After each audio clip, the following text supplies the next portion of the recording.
Baie welkom by die tweede episode van Raak Praat. Dis hier waar feite die laaste sê het. Vandag gesels ons oor politieke misdade en by ons in die ateljee is Callie Kriel, hy is die uitvoerende hoof van AfriForum en self iemand wat onlangs voor die Kampepe kommissie wat juis ondersoek instel na die beweringe dat daar politieke inmenging was in die ondersoeke na van hierdie politieke misdade betrokke was. Callie Kriel wat hier by ons in die ateljee is. Callie, welkom. Ja, baie dankie James, dit is lekker om met jou te gesels. Kom ons begin net eerstens by die meer onlangse gebeure en dit is nou die van die Kampepe kommissie van ondersoek en hulle probeer nou vasstel of daar 'n vorm van politieke inmenging was met die ondersoek na politieke moorde, politieke misdade wat dan gepleeg sou word. Wat definieer ons, wat is dan in die breë die regeringsdefinisie van politieke misdade? Wel, ek dink 'n politieke misdaad is misdade wat deur politiek gedryf is. Dit behoort nou die amptelike definisie te wees en wat dan ook 'n oortreding van die wet is of was. Nou ongelukkig is dit so dat dit baie eensaidig geïnterpreteer word. Ek bedoel, as jy 'n bom plant waar onskuldige burgerlikes dood is, dan is dit 'n terreurdaad wat nie net teen landswette is nie, want dit is moord, maar is ook teen die Geneefse konvensie, protokol 1 wat dit verbied dat jy burgerlikes teiken. Maar ongelukkig wat ons gesien het, eintlik al vir baie lang tyd in die land, is dat die ANC 'n bepaalde weergawe van die geskiedenis wil deurgee, dat die Afrikaners 'n klomp booswigte is, en dat hulle wat die ANC is, eintlik hierdie verskriklik onkreukbare karakters is, wat vir vryheid geveg het. En die waarheid is natuurlik anders, wanneer jy in 'n oorlog is, en dis wat dit was, daar was terreurdade, daar was mense wat die terreurdade moes keer, dan gebeur baie dinge wat as mens terugskou en daarna kyk, wat dink, dis al verskriklike goed wat gebeur het binne daardie oorlog. Maar al wat ons sê van ons kant af, en ons verkies dat die boek van die verlede gesluit word, want indien jy dit nou weer open, gaan dit weer polarisasie veroorsaak. Dit gaan weer lei tot 'n baie groot propaganda-oorlog teen Afrikaners. En ons wil verby daai punt beweeg. Maar ons sê, as hulle voortgaan met vervolgings, en ons sien dit nou, die nasionale vervolgingsgesag het nou 'n hele afdeling geskep om wat hulle noem apartheidsmisdade te ondersoek. Maar mens is nie verbaas om te sien dat hulle fokus uitsluitlik op lede van die voormalige veiligheidsmagte nie. So ons het 'n taak om daardie propaganda teen te werk, en die Kampepe kommissie is opgestel om nou te kyk wat se politieke inmenging daar was. En dan weet ons, as mens na die patroon kyk, dan sou die ondersoek nou gefokus het op wat se impak was daar of invloed was daar om te verseker dat lede van die oud veiligheidsmagte nie vervolg is nie. Maar ons sê nee, as mens hierna wil kyk, dan moet ons dit ook hê om te kyk na hoekom is ANC-leiers nie vervolg vir wandade en misdade en terreurdade nie. Want die feite is duidelik. Ons weet tussen 19 Junie en 23 Junie 1985 het die ANC vergadering in Kabwe in Zambië gehou. Ja, dis nou die befaamde Kabwe konferensie. En ek wil, kom ons staan net gou vir 'n oomblik daar stil. By hierdie Kabwe konferensie het die ANC dan nou amptelik besluit dat terreur eintlik maar dat geweldpleging ingespan sou word as deel van die struggle strategie. Ja, kyk, hulle het gesê die verskil tussen harde en sagte teikens verdwyn. Dit beteken, jou aanvalle hoef nie net op militêre teikens of instellings van die staat te wees nie. Jy kon nou maar goed doen waar gewone mense, vroue en kinders ook sterf. En een van daardie dinge wat hulle toe besluit het, was wat hulle genoem het Operasie Setswayo. En dis 'n landmynaanvalle wat hulle dan op die grensgebiede, by plase, op grondpaaie het hulle landmyne geplant. En enige iemand kan oor so 'n landmyn ry. Daar's ook 'n voorbeeld van swart mense wat in 'n taxi op pad kerk toe was en 'n landmyn getref het en daar's 'n klomp mense dood.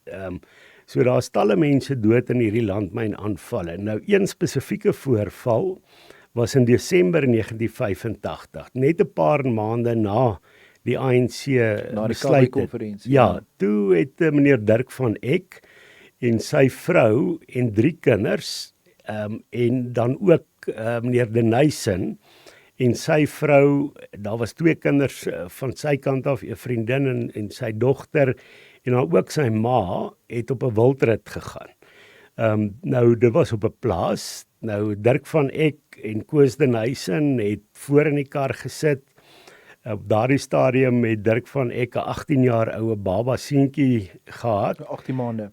Het ek gesê 18 jaar? Ja, 18 maande, nee, ja. 18 jaar is nou nie meer 'n baba nie, 18 maande wat op sy pa se skoot gesit het, en dan was 2 volwasse vroue en 4 kinders agter op die bakkie. Toe tref hulle 'n landmyn met hulle linker agterwiel. Die bakkie, en daar's foto's beskikbaar as mense op die internet wil gaan soek van hoe die bakkie uitgebrand het en baie groot skade aangerig het. Daardie bakkie het deur die lug getrek, en toe uiteindelik tot stilstand kom, het hy ook aan die brand geslaan. Nou Dirk van Eck was bewusteloos. Koos De Nyssen het langs hom gesit, sy voorkop het gebloei. Hy kon nie regtig beweeg nie, en toe Dirk van Eck wakker word of weer sy bewussyn herwin, het hy in sy seun 18 maande oud se oë gekyk en hy het gesê die seun is reg. Nou as ek dit nou so in detail vertel, ek het weer gaan kyk na Dirk van Eck se getuienis voor die Waarheids- en Versoeningskommissie. En hy het dit nou vertel, ek probeer die storie vertel min of meer soos wat hy dit vertel het. Hy kon toe nie by die deur van sy kar uitkom nie, hy het toe deur die venster geklim, maar voor hy dit gedoen het, het hy gesien Koos De Nyssen se hare is aan die brand.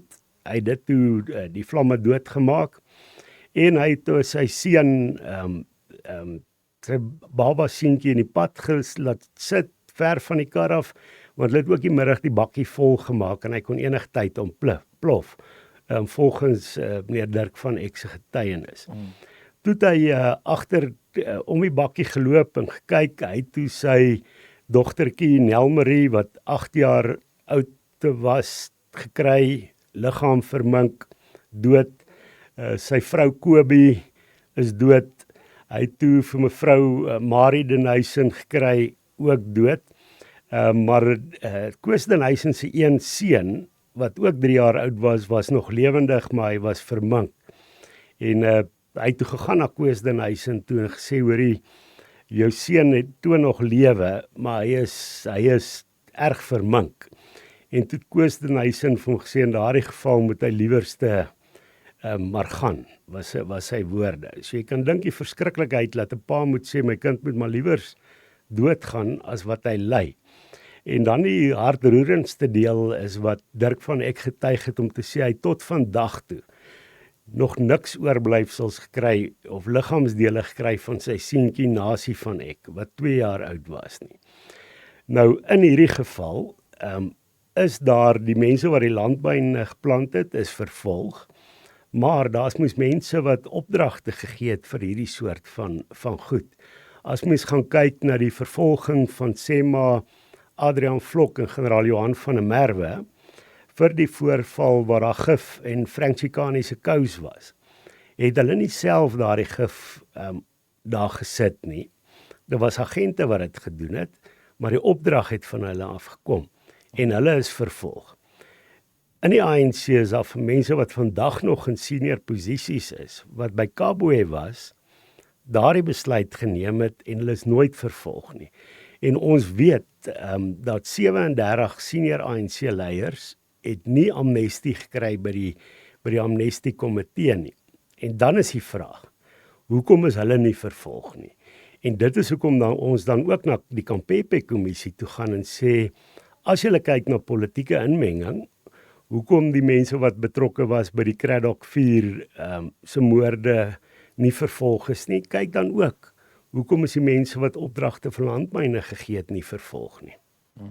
Kali het nou geraak in hierdie spesiale ondersoekeenheid van die nasionale vervolgingsgesag. Kom ons noem dit die apartheidsmisdaad ondersoekeenheid. En jy het nou verwys na die eensydigheid volgens jou interpretasie waarop hierdie eenheid dan nou te werk sou gaan. En dan het jy ook geraak in die WVK. Nou Kom ons gaan eerstens terug na die Waarheids- en Versoeningskommissie se rol, se taak, die gebeure daar destyds.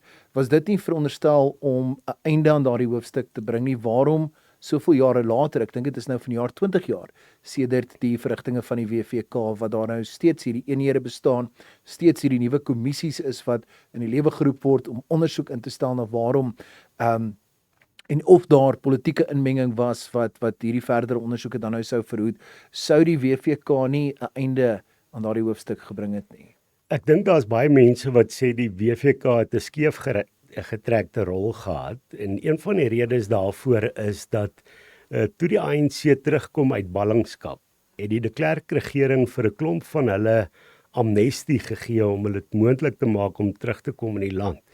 En toe hulle nou klaar amnestie het, was dit nie vir hulle nodig om voor die WVK te getuig nie. So ons was gebombardeer eintlik grootliks deur misdade wat deur die voormalige veiligheidspolisie gepleeg is. So dit het 'n skewe beeld getref, asof die Afrikaners nou die enigste booswigte was en die ander mense het nou nie vreeslike erge goed gedoen nie. Dit was die probleem daarmee. Maar daar was 'n amnestieproses, maar daar was 'n klomp mense wat gesê het hulle wil nie vir amnestie aansoek doen nie, want hulle wil nie deelneem aan hierdie proses wat Afrikaners soos 'n klomp booswigte laat lyk nie. Daar's mense wat wel vir amnestie aansoek gedoen het en dit nie gekry het nie. En toe hierdie proses van vervolging begin, en dit het in 2007 begin, toe hulle vir Dirk van Eck, vir generaal van der Merwe en Adrian Vlok begin vervolg oor die Chikane saak, en toe Dirk van Eck vir AfriForum genader. So dis 2007 min of meer wat hy ons genader het om te sê, hoor jy, hy het nou eintlik hierdie moord op sy gesin, het hy agtergelaat en gesê, terwille van die toekoms los ons dit. Maar toe sê hy, maar as Adrian Vlok en generaal van der Merwe vervolg moet word, dan moet die ander kalante wat sy familie vermoor het ook vervolg word. So met ander woorde, as ek jou reg verstaan, ekskuus ek onderbreek jy daar, Kali, maar as ek jou reg verstaan, ten spyte van, en ek gebruik nou jou woorde daar, 'n skeefgetrekte prentjie wat voorgehou is deur die WVK. Die feit dat dit maar hoofsaaklik dan diegene was wat in diens was van die voormalige veiligheidspolisie en die polisiemagte van die 80er jare, ten spyte daarvan het hulle hoofsaaklik daar getuig het, daar hierdie eensydige prentjie daar geskets is, het diegene uit kom ons sê Afrikaner geleedere, of dan selfs uit die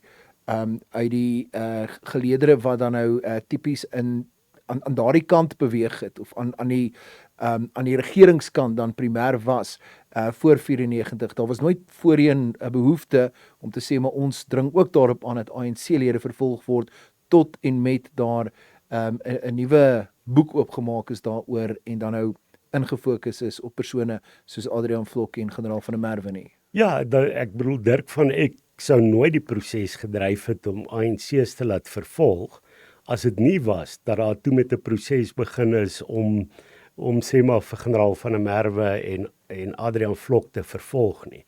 So hierdie eensydige vervolgings wat hier in 2007, 2006 begin het, is eintlik dan dit wat die hele wiel aan die rol gesit het.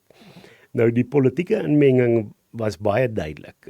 Ek het, voor ek by die Kampepe kommissie gaan getuig het ek met advokaat Paul Fik gaan onderhoud hê. Hy is nou afgetree hier in die noorde van Pretoria, net om 'n bietjie inligting te kry, want hy was getaak deur advokaat de Oliveira om ondersoek te doen na die ANC se misdade. Hy het 2 polisiemanne gehad wat hom moes help, Brits en Nel, en dit was nou hier in die nuwe bedeling reeds, wat dit plaasgevind het. En hy sê eendag net, toe Bulelani en Kuka daarby en advokaat Wusi Pikoli, wat toe die direkteur-generaal van Justisie was, en Kuka was toe die direkteur van openbare vervolging. Ja. Toe het hulle daar gekom en gesê, hoor julle moenie verder hierdie sake ondersoek nie, ons vat die leer saam met ons. So dit was 'n baie duidelike politieke inmenging wat daar was. Daar's getuienis voor die Kampepe kommissie dat Jackie Selebe, toe hy toe hy die hoof van die kommissaris van polisie was, dat hy gesê het, iemand soos advokaat Ackerman moet uit die proses verwyder word, want hy wil ANC's vervolg. Wat nie die geval was nie, maar nietemin, so daar was duidelike politieke inmenging, en so ons posisie is, as hulle vervolg en hulle vervolg op die oomblik, soos wat ons praat, vervolg hulle lede van die voormalige veiligheidspolisie, dan moet hulle ander ook vervolg, maar ons glo dis belangrik, dat hierdie boodskap uitgaan. Wat mens ook voor die Kampepe-kommissie gehoor het, is dat daar gevalle is van die Somelani familie, wie een vrou uit daardie familie se liggaam is nooit gevind nie, en dit is 'n tragiese storie, en dit word nou vertel voor die Kampepe-kommissie, maar die storie wat nooit vertel is nie. En wat ons gesê het belangrik is in hierdie konteks, want 'n soortgelyk, wat ook vertel moet word, is die verhaal, die gebeure rondom meneer Jaap van der Merwe. Nou Jaap van der Merwe was 'n boer daar aan die Botswana grens. Sy vrou is 'n onderwyseres en hy het een middag gegaan en ons praat nou van 1 November 1978, so dis baie lank terug, gegaan om by 'n aangrensende plaas 'n bok te skiet vir vleis vir die gesin, en hy het toe net nooit teruggekom nie. Want sy ma is toe ook oorlede, toevallig net daardie dag, en daar was nou nie selfoon nie. So hulle het sy plaas gebel om te sê sy ma is oorlede, sy vrou het gesê hy is nie hier nie, en het toe 'n plaas waarheen hy op pad was geskakel om te sê vir hom sy ma is oorlede, maar hy het toe nooit daar uitgekom by die plek nie. Nou wat toe gebeur het, dit was ook in 'n tyd waar die ANC besluit het om insypelaars oor die Botswana grens in Suid-Afrika in te stuur. Nou later het dit uitgekom, een van daardie insypelaars het toe uitgepraat teenoor die veiligheidspolisie om te sê wat gebeur het. Hulle het oor die grens gekom, 4 van hulle, 2 het gemaak of hulle ry loop. Meneer Jaap van der Merwe, goeie mens wat hy is, het gestop om hierdie rylopers op te laai. Hulle het hom toe aangehou met 'n vuurwapen, hulle het hom in die bos laat instap, volgens die getuienis van die persoon se naam is meneer X, wat nou die informant was van die polisie. Sê hulle, daar's iemand wat onder die naam John Msibi gefunksioneer het, dit was sy skuilnaam as 'n MK-operateur, het toe vir meneer Jaap van der Merwe in die rug geskiet, hy het hom omgedraai en in die voorkop geskiet, en meneer Jaap van der Merwe se liggaam is nooit gevind nie. So waar jy baie hoor nou van mense wat verdwyn het in die hande van die veiligheidspolisie, is daar ook stories van mense wat verdwyn het aan die hande van ANC insypelaars, en daardie storie moet ook gehoor word. Maar wat nou in hierdie geval gebeur het, is die persoon wat meneer van der Merwe geskiet het, is nooit vervolg nie. Hy het ook nie vir amnestie aansoek gedoen nie, en ons weet wie hy is. Hy leef vandag nog steeds. En ons standpunt is ook by die Kampepe-kommissie, hoekom word hy nie vervolg nie? Wat se inmenging was daar? Want jy sal op die sosiale media nou vir, ek sal nie sy regte naam nou noem nie, maar John Msibi sal jy sien. Hy's op sosiale media op sy regte naam, sal jy sien, hy's prominent by MK, nie die MK-party nie, maar die ANC se militêre veterane, is hy by byeenkomste van hulle en so meer. So ons saak is daar om te sê, kyk hoekom is hierdie misdadigers nie vervolg vanuit die ANC geleedere nie, en dan sê ons ook vir die NVG, as julle vervolg almal.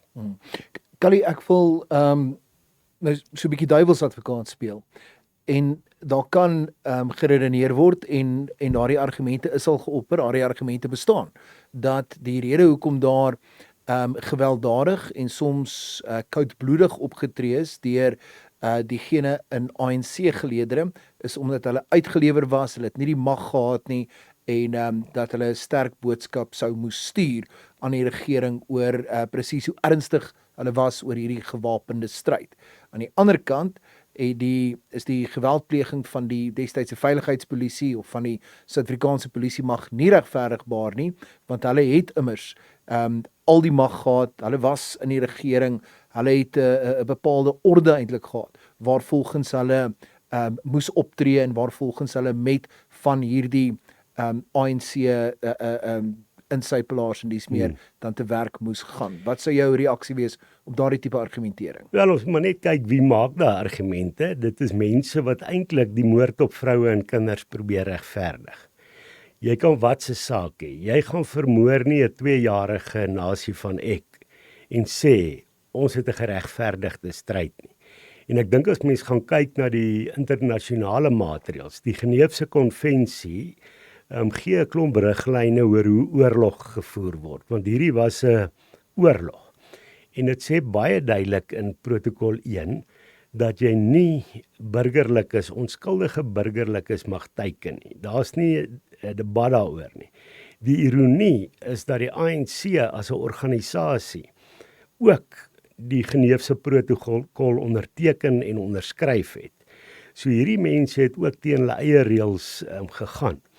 Maar goed, mense kry hierdie soort argumente. Ek het in die debatte in die Engelse media, die vyandige media, het jy nog gekry mense sê, but we had a just cause.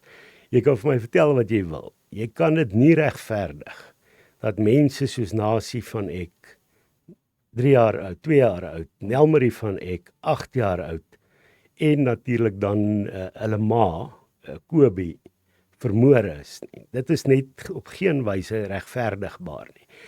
Maar daai soort van argumente word natuurlik gebruik om ons te probeer, om ons monde te snoer, om te sê, ja, weet jy, dit is maar reg so, maar ons moet net, en ook die mense wat hierna kyk, ons moet nooit toelaat dat ons goeie saak verswyg word, omdat daar allerhande beskuldigings en vals argumente gebruik word om ons monde te snoer. Gelykheid vir die reg, dis een van die argumente wat jy opper ook, Kali, wanneer jy spesifiek dan oor hierdie kwessies praat, kom ons noem dit die apartheidsmisdaad of die apartheidswandaad kwessies. Nou, julle benadering met betrekking tot gelykheid vir die reg is dat kom ons sluit daardie hoofstuk af. Kom ons aanvaar dat aan beide kante was daar bepaalde oortredings begaan, dat daar vanuit die verskillende perspektiewe altyd kritiek sal wees op die ander kant se optrede.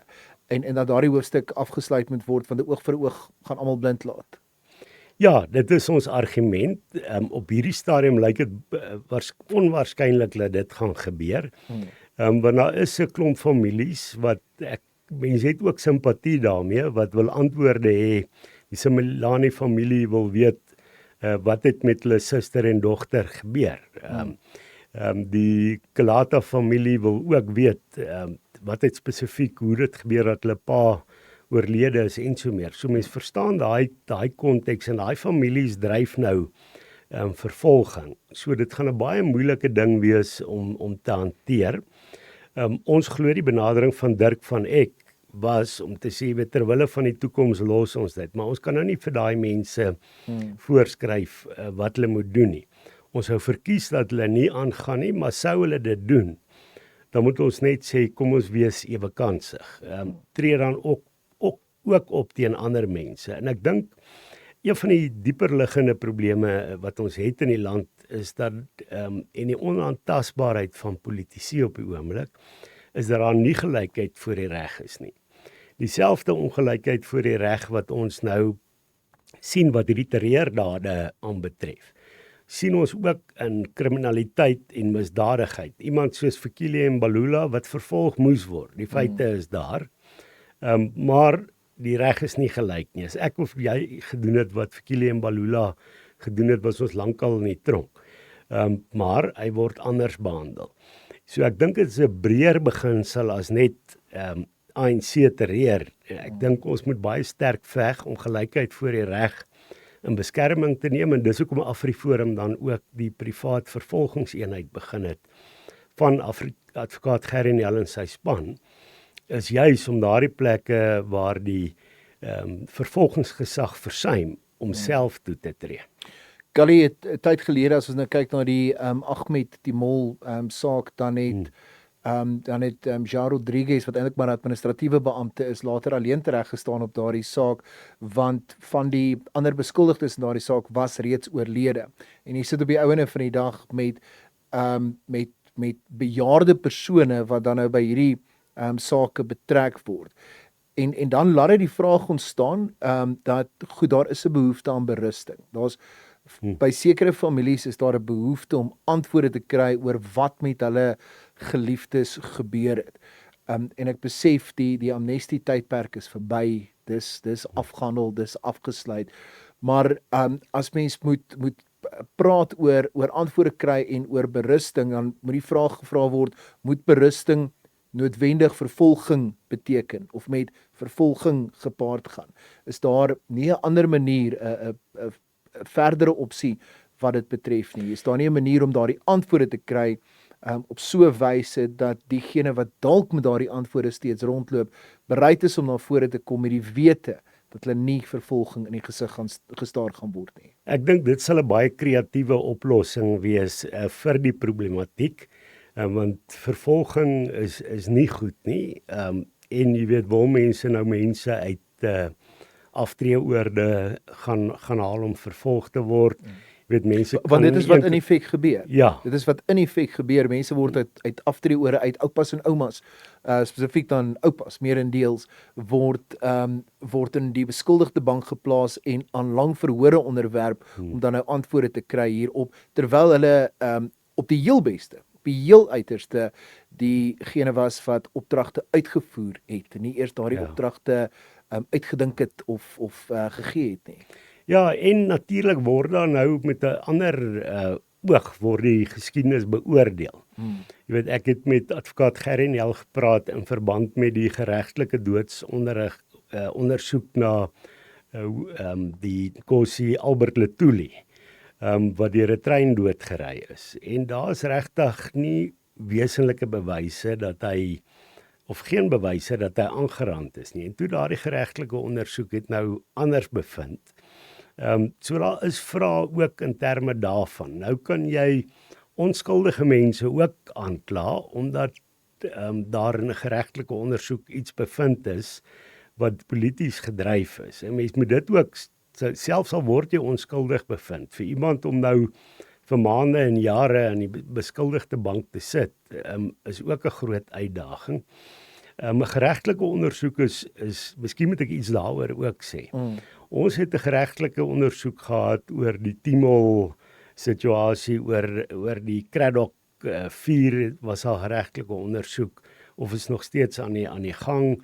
Daar's ene oor Albert Lutuli is daar een, maar daar was nooit 'n geregtelike ondersoek oor Jaap van der Merwe nie. En dit is wat advokaat Gerrie Nel en sy span het 'n mandaat gekry by meneer Jaap van der Merwe se 2 seuns, Gerard en Celie van der Merwe, om namens hulle op te tree, en ons het druk geplaas vir 'n geregtelike ondersoek, en ons het nou terugvoer gekry dat daar 'n geregtelike doodsondersoek gaan wees, spesifiek na daardie geval.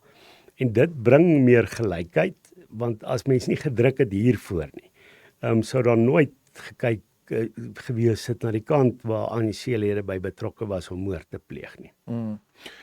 Kan jy dan verwys na prominentes wat in die verlede al aangekla is wanneer ons praat van die voormalige nasionale party regeringskant, Adrian Vlok, generaal van der Merwe, ek onthou nogal die dag baie goed toe daardie verhoor plaasgevind, die betogings daar in Vermeulenstraat, julle aan die een kant met foto's wat daar opgesit is van daardie wrede toneel waar meneer Van Eck se familie tot 'n groot mate uitgewis is, die Denison gesin daarmee saam, en dan ook aan die ander kant was daar diegene wat betoog het teen die voormalige nasionale party regering. Daar was nogal een plakkaat wat baie spesifiek gemik was op F.W. de Klerk, wat dan nogal die vraag gevra het hoe hy 'n Nobel-laureaat kan wees, hoe so 'n persoon met 'n Nobelprys kon wegstap.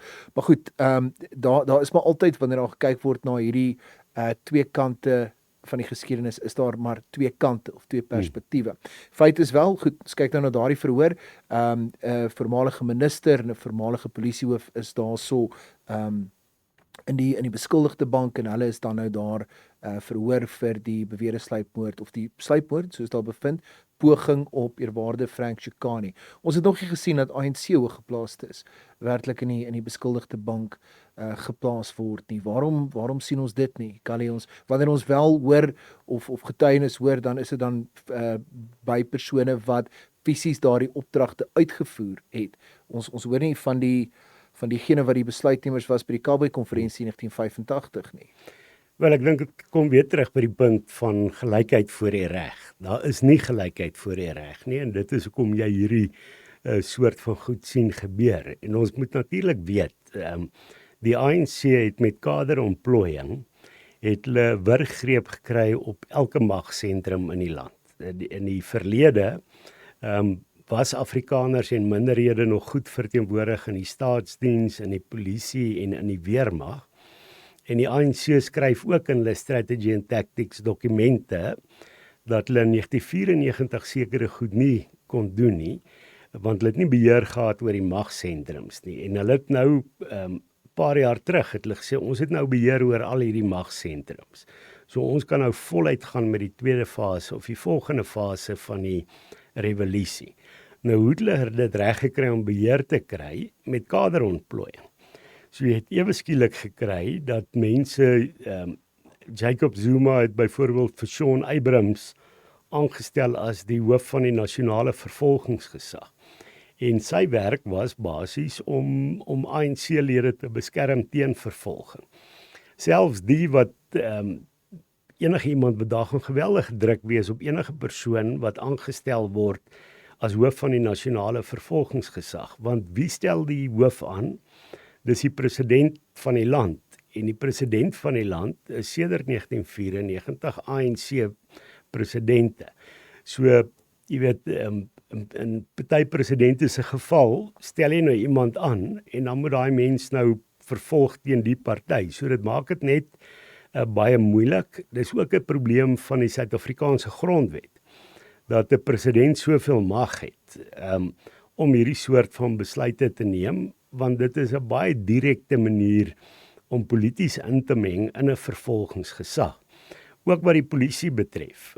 Daar was geweldige kaderontplooiing. Jackie Selebe was die kommissaris van die polisie en hy was 'n baie sterk ANC-lid en hy het, soos wat ek net nou genoem het, baie duidelik gesê die ANC-leiers moenie vervolg word nie. So daardie selfe polisie waarvan hy die hoof was, moes ondersoeke doen om te kyk wat se terreurdade is gepleeg, wie het opdrag gegee en so meer. So kaderontplooiing het eintlik gesorg dat ons ongelykheid voor die reg kry, want die regsinstrumente was toe oorgeneem deur die ANC en het gemaak dat hulle wel net hulle politieke stryd en ideologiese stryd op 'n ander manier kon voer en dit is deur eensydige vervolgings. Kali, wanneer word 'n soeke na antwoorde en berusting? Wanneer word dit 'n blaatante heksejag, die vervolging van en die ondersoek van, kom ons noem hulle apartheidspolisiemanne, wanneer word dit 'n blaatante heksejag? Wel, ek dink ons sien op die oomblik 'n blaatante heksejag. Onthou, dis nie die families wat 'n hele eenheid geskep het, wat ten duurste mense gekontrakteer het om apartheidsmisdade te vervolg nie. Dit is die nasionale vervolgingsgesag. Dis ook nie die families wat kies spesifiek dat ANC-lede nie vervolg word nie. Dit is die vervolgingsgesag wat dit kies. So daar is vir my 'n bietjie afstand tussen berusting. Ek het met die Kalata familie, Lucanio Kalata gepraat, en Pembi Simelane, die suster van die Simelane vrou wat oorlede is. En hulle het beide gesê, die van der Merwe familie en die van Eck familie moet ook berusting kry en daar moet vervolging wees. So dis nie hulle wat hierdie eensydige vervolging bring nie. Dit is die owerhede wat deur kaders gekaap is wat dit bring. So mens kan glad nie sê dat dit berusting is wat ons nou sien van die owerhede af nie. Die owerhede is besig met 'n heksejag. Ons nou verwys na ooms en aftreeoorde wat vervolg word en wat in die beskuldigde banke en dies meer moet gaan sit. Een of ander tyd, Kali, gaan diegene wat by die destydse politiek en by die gewapende stryd betrokke was, aan watter kant ook al, een of ander tyd gaan hulle almal oorlede wees. Gaan dit dan die einde beteken van hierdie era, van hierdie heksejag, van hierdie vervolging en ondersoek van diegene wat by daardie stryd en daardie tye betrokke was? Dit sal die einde wees van pogings om te vervolg, maar dit sal nie die einde wees van die propaganda wat gevoer word nie. Want wat gebeur? Nie net die inhoud van die WVK nie, maar potensieel ook die inhoud van die Kampepe-kommissie kan en sal deur ideoloë oor 20, 30 en 40 jaar nog gebruik word om hierdie bepaalde beeld van die geskiedenis uit te beeld.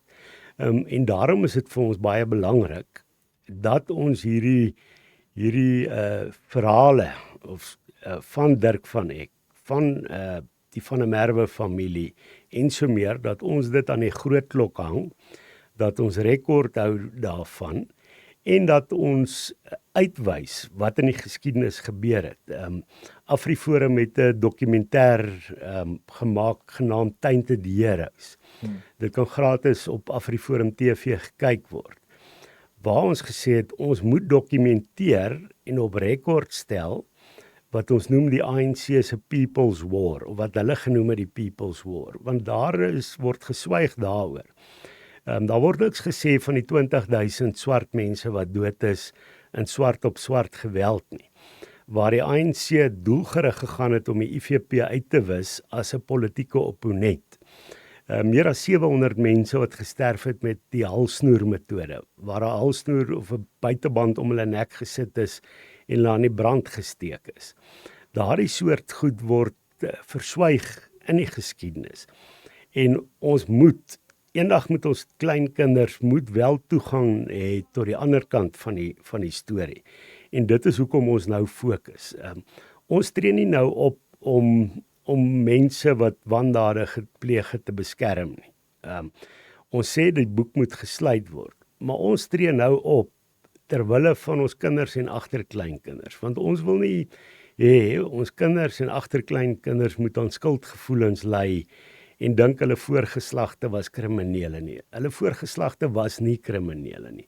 Ek ken my pa, ek het my oupa geken, my oupa Grootjie het ek nie geken nie, maar dit was goeie mense wat nie kriminele was nie. En ons moet net sorg dat volgende geslagte dit nie dink nie. En die manier hoe ons dit moet doen is om voortdurend ons kant van die saak te stel. Dis moeilik om nou daarvoor 'n kommissie te gaan getuig, die Kampepe-kommissie en so meer, maar dis noodsaaklik. En dis wat ons wil doen. Ons veg inderwaarheid nie vir die verlede nie. Ons veg vir die storie wat in die toekoms oor ons verlede vertel gaan word. Want as dit nie gebeur nie, Kali, dan gaan die Afrikaner se geskiedenis gekriminaliseer word met of sonder 'n beskuldigde in die beskuldigde bank. Ja, en waar die feite nie regtig saak maak nie. Dankie, dit is Kali Kriel, hy is die uitvoerende hoof van AfriForum wat hierdie week by ons aangesluit het hier in die Raak Praat Ateljee waar feite die laaste sê het. Tot volgende week.